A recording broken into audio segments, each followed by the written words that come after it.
Muy buenos días, sean todos bienvenidos a una nueva edición más de El Revisionista. Soy el licenciado Sergio Donofrio y hoy traemos un tema bastante peculiar que está muy en boga en este último tiempo, en estos últimos años, que hace referencia a una tradición, a una filosofía, a un modo de vivir basado en la búsqueda de las virtudes, en la búsqueda de la autosuperación permanente, que es el estoicismo.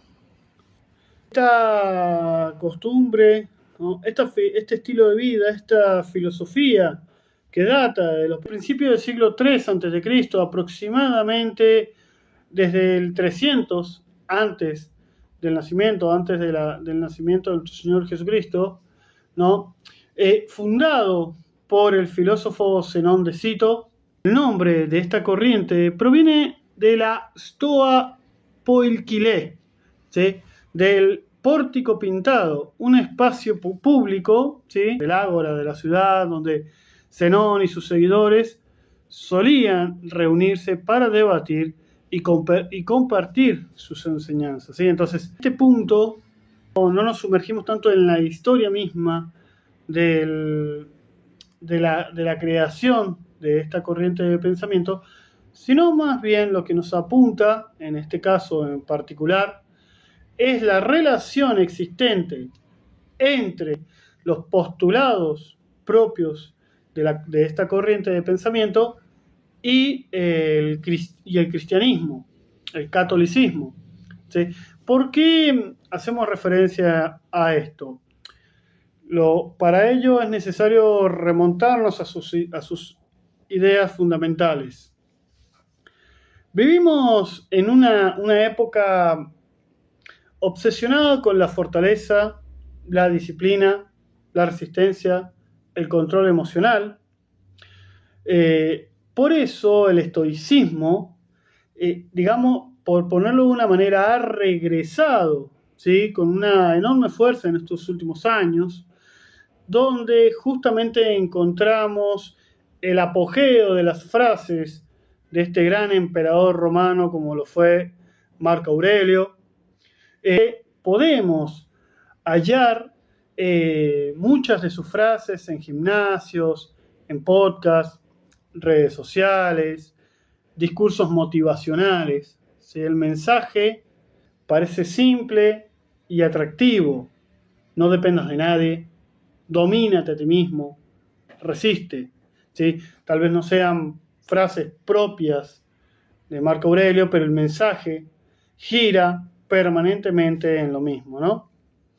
Hay algo, y obviamente, ¿no? Hay algo verdaderamente noble en ello, porque el estoicismo representa una reacción, ¿sí? Frente a una sociedad en la cual está muy debilitada por el hedonismo, la inmediatez, el sentimentalismo permanente, ¿sí? Lo que hoy llamaríamos incluso hasta la generación de cristal, ¿sí? Donde frente a esta cultura que convierte cada dificultad en un drama, donde vemos sobre todo a los hombres, ¿no?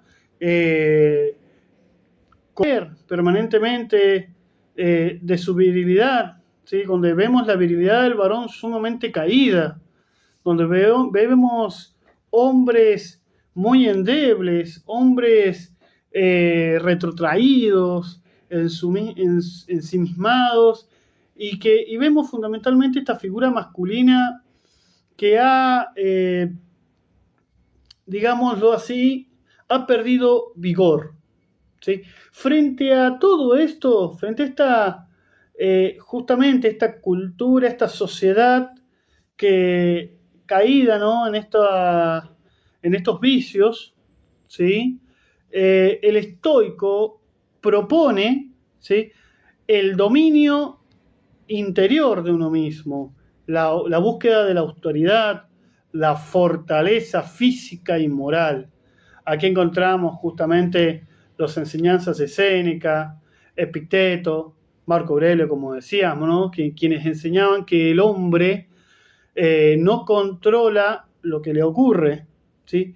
Pero sí puede controlar cómo responder a ello, ¿sí?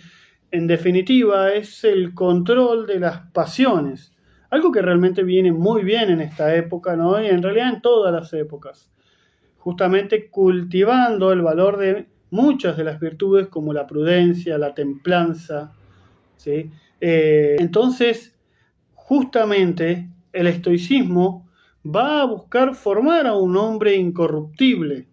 Va a insistir en el cultivo de las virtudes, como dijimos mencionalmente, la tradición clásica como las virtudes cardinales, ¿sí? La prudencia, la justicia, la fortaleza, la templanza. Aunque, bueno, desarrollado en modo diferente, distinto a la filosofía greco-romana, ¿sí? Estas virtudes aparecen claramente en el ideal del estoico. Por ejemplo, la prudencia nos ayuda a juzgar correctamente las situaciones, la justicia ordena la relación con los demás, la fortaleza, tanto física como espiritual, permite soportar el sufrimiento, prepararse para la adversidad, hacerle frente a estos problemas, ¿sí? Que en definitiva también cultivan otras de las virtudes como la resiliencia. Si esta virtud, esta capacidad de sobreponerse a las adversidades y levantarse, ¿sí? A su vez, la templanza modera los impulsos, las pasiones, ¿sí? Entiéndase, las pasiones vienen como estos sentimientos propios del alma, estos movimientos propios del alma, el enojo, la envidia, la ira, ¿sí? Justamente en esta sociedad actual donde la civilización está dominada por el exceso, la debilidad emocional, ¿sí? Sobre todo, vuelvo y repito, en lo masculino, vemos hombres ya no tan fuertes, ¿sí? como en otros tiempos, sino hombres caídos en el melancolismo, que tiemblan, ¿sí? ante la adversidad. Encontramos en el estoico, ¿sí? el rechazo a ese victimismo. ¿Sí? Encontramos a ese hombre que no se deja arrastrar por el placer ni por el miedo, sino más bien que intenta mantener la serenidad aún en medio del caos, ¿sí? Y precisamente por eso muchos hombres contemporáneos encuentran en esta filosofía un camino de reconstrucción, ¿sí? Un camino de superación, un camino de autosuficiencia. El estoico resiste, pero aquí también hay un pequeño problema. Resiste solo, ¿sí? Pues que toda su fortaleza va a depender exclusivamente de la voluntad humana. Y tarde o temprano, toda voluntad humana encuentra su límite. ¿Por qué? Porque somos finitos. Porque, en definitiva, mientras estemos en este mundo corruptible, que ha caído bajo el pecado original, somos hombres falibles. Somos hombres que, si bien nuestra voluntad y nuestra naturaleza nos empuja a grandes cosas, todas las mismas encuentran un final, ¿sí? Entonces, tarde o temprano, toda voluntad encuentra su límite. Entonces, ¿puede el estoicismo justamente enseñarte a soportar el sufrimiento? Claro que sí, pero no logra responder plenamente a una pregunta que es mucho más profunda. ¿Para qué sufrir? El porqué de las cosas. ¿Por qué sobreponerme a todo esto? ¿Por qué encontrar sentido en el sufrimiento, en el dominio de uno mismo? Marco Aurelio acepta el destino. No obstante, el cristiano encuentra y descubre la providencia. El estoico soporta el dolor porque considera que es inevitable. El cristiano, por su parte, puede ofrecer el dolor porque comprende que posee sentido, porque comprende que unido al sufrimiento de Cristo en la cruz, aumenta y cobra sentido. Por los méritos de Cristo, nuestras obras tienen sentido. ¿Se entiende? Es allí donde aparece esta diferencia decisiva, ¿sí?, entre ambas concepciones del hombre. El cristiano, el católico, ¿sí?, no destruye las virtudes cardinales. El cristiano, el cristianismo, el católico, el catolicismo, asume las virtudes cardinales, las purifica y las eleva. ¿Sí? ¿Por qué? No por nuestros méritos, sino porque los unimos, los elevamos a los méritos de Cristo, cuyo sacrificio en la cruz nos valió la entrada a la salvación, nos valió la entrada al cielo eterno, a la gloria eterna. Esto lo explica muy bien Santo Tomás cuando explica que la gracia no va a anular la naturaleza, sino que la perfecciona. Por eso el cristianismo conserva la prudencia, la justicia, la fortaleza, la templanza, pero las orienta hacia un fin superior, las orienta hacia Dios, hacia Cristo. Entonces deja de ser únicamente la capacidad de resistir y se transforma en la perseverancia sobrenatural.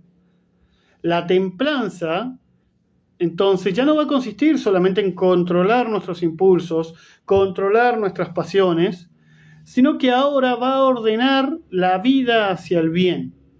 ¿Sí? La justicia alcanza su plenitud en la caridad y la prudencia se ilumina por la verdad revelada. Es así como, entonces, como la asunción inminente de las formas, lo máximo del género inferior es tomado por lo mínimo del género superior y elevado. ¿Sí? En este caso, encontramos cómo dentro del catolicismo, dentro del cristianismo, ¿sí?, estas virtudes meramente humanas, alcanzables por el ser humano, pero finitas en cuanto a su totalidad, son elevadas, perfeccionadas y trascendentes gracias al cristianismo, gracias al catolicismo. Entonces, es así donde se encuentra el paso que el mundo pagano no podía dar plenamente: el acceso a las virtudes teologales. ¿Por qué? Porque, el estoicismo podía formar hombres disciplinados. Marco Aurelio, Séneca, Zenón, ¿sí?, el legionario romano, bien formado, bien virtuoso, pero el cristianismo en sí mismo, el cristiano, ¿sí?, recibe por gracia 3 virtudes sobrenaturales: la fe, la esperanza y la caridad. La fe le va a permitir conocer y adherirse a la verdad divina. La esperanza lo va a orientar, la esperanza orienta el alma hacia la vida eterna y le da sentido al sufrimiento temporal. La caridad eleva al hombre hacia el amor de Dios y del prójimo por amor a Dios. ¿Sí? Es acá donde encontramos justamente esa trascendencia, es así donde encontramos, por ejemplo, la diferencia entre el hombre sufriente, ¿sí?, tal vez no creyente, pagano, ateo, que acepta su sufrimiento y esa aceptación le permite sobrellevarla. No obstante, se observa una gran diferencia en aquel hombre sufriente que carga con su cruz y ofrece sus dolores, sea una enfermedad terminal, sea una imposibilidad biológica o espiritual, acepta este sufrimiento, pero ya no es él quien lo carga, sino que es elevado y ofrecido hacia Dios, por algún fin particular, por ejemplo, ¿no? Entonces, es aquí cuando encontramos la famosa frase de nuestro Señor Jesucristo: venid a mí aquellos que estén cansados, agobiados, que yo os haré descansar. Realmente, cargamos nuestra cruz, pero es Cristo quien nos da esa fortaleza para sobrellevarla, ¿sí? Esto cambia completamente el horizonte de la existencia cristiana. ¿Por qué? Porque el centro del estoicismo es el autocontrol. El centro del cristiano es justamente el amor de Dios, es Cristo, ¿sí? El estoico intenta alcanzar la imperturbabilidad.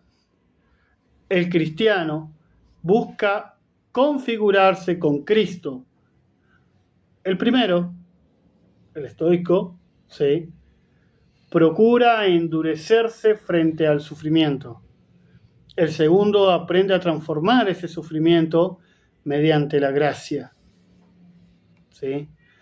Por eso el cristianismo jamás fue una religión de debilidad. El cristiano es pacífico, mas no es pacifista, ¿sí? Los mártires cristianos ya poseían una fortaleza superior a la que incluso la de los muchos héroes paganos. ¿Por qué? Porque no es que morían únicamente resistiendo, morían en la esperanza, morían en la fe de ver a quién, a Cristo, de ver a Dios. Ofrecían su sangre por algo enormemente superior. Entonces, ese sufrimiento corpóreo era superado por un gozo eterno que les abría la puerta del cielo, la puerta de la gracia, ¿sí? Su fuerza no nacía solamente de esa voluntad, sino que justamente era la certeza de que Dios no los iba a abandonar. Dios no abandona al hombre en medio del dolor. Es allí donde se encuentra esta diferencia. El estoico busca no depender de nadie, mas el cristiano comprende que depende enteramente de Dios y, justamente, lejos de degradarlo, esa dependencia es la que lo eleva, porque la verdadera fortaleza, justamente, consiste en confiar plenamente en aquello que trasciende al hombre. Es la confianza plena en Dios. Es aquí donde aparece el símbolo central para todo cristiano, el símbolo central del católico. El símbolo central del católico, que es Cristo en la cruz, el crucificado. Cristo crucificado que nos abre las puertas del cielo. Entonces, en consecuencia, a ver, el estoicismo puede enseñarte a soportar una cruz, sí, pero solamente el catolicismo, solamente el cristianismo te enseña a cargarlo con amor. Y esa es la diferencia que transforma radicalmente el significado del sufrimiento, ¿sí? Esto es una verdad, esto es justamente una realidad filosófica y fundamentalmente teológica. La filosofía, que es la madre de todas las ciencias, encuentra su finitud en la teología.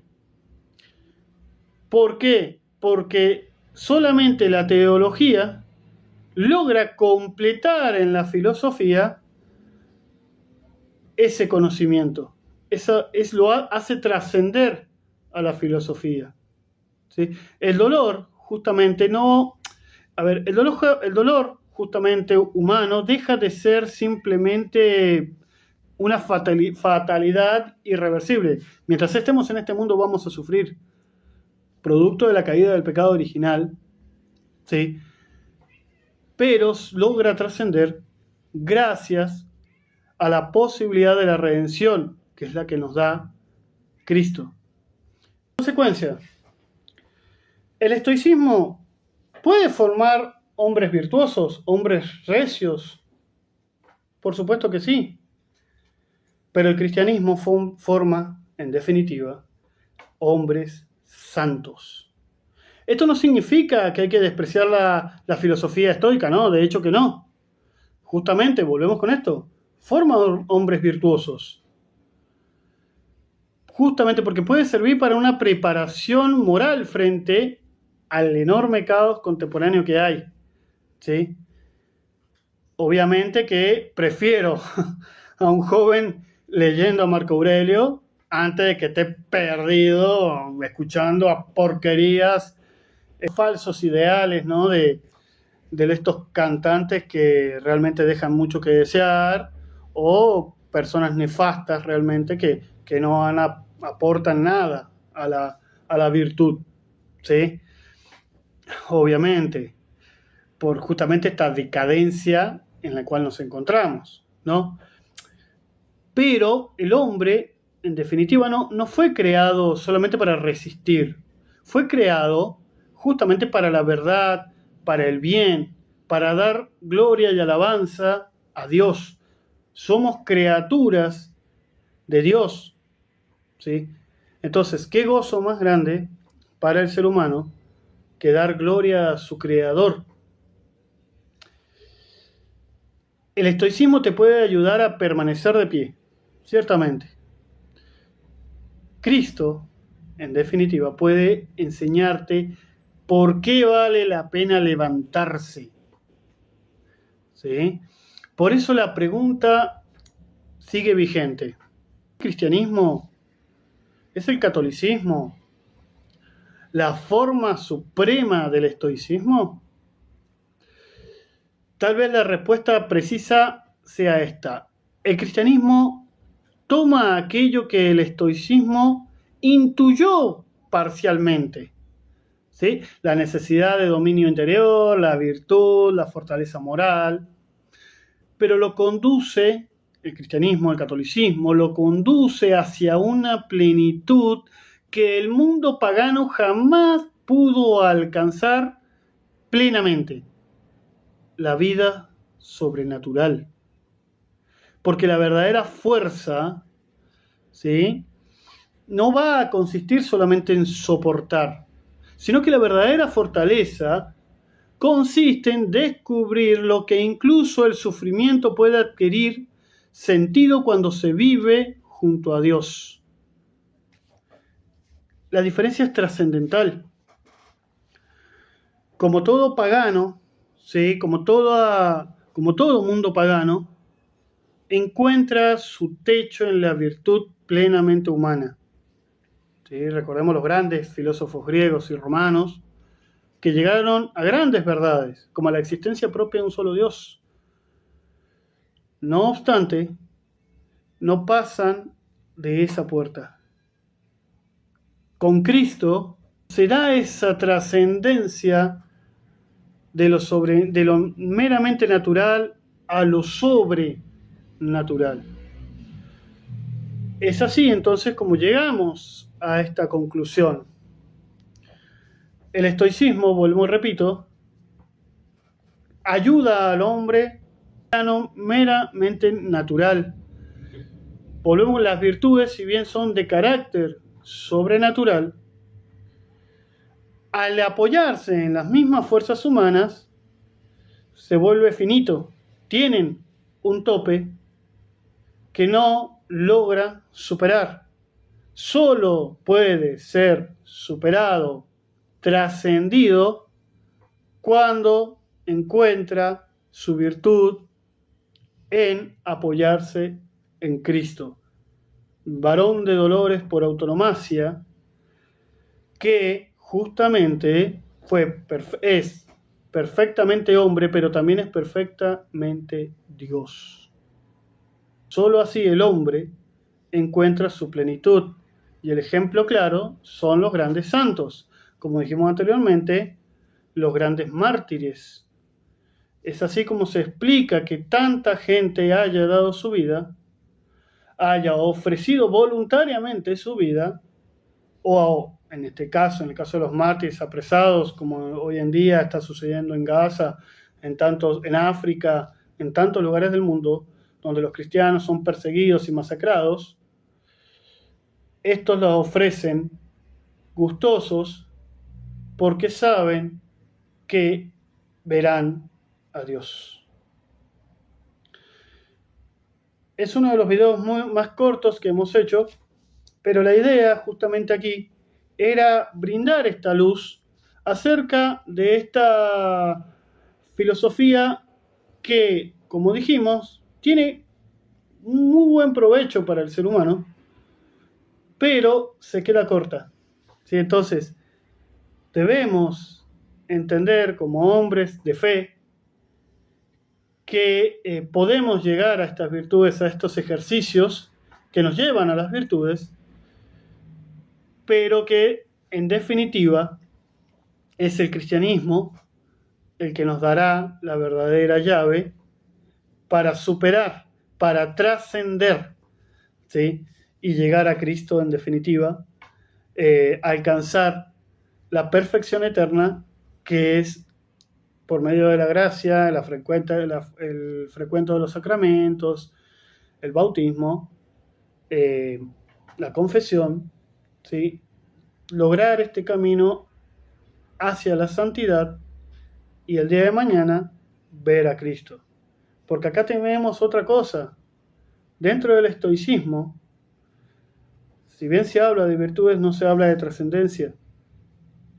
Con el cristianismo sabemos que esta vida no termina en lo meramente terrenal, sino que existe esa vida espiritual a la cual estaremos unidos a Cristo si hemos llevado una vida ordenada bajo el concreto seguimiento de los mandamientos de Dios.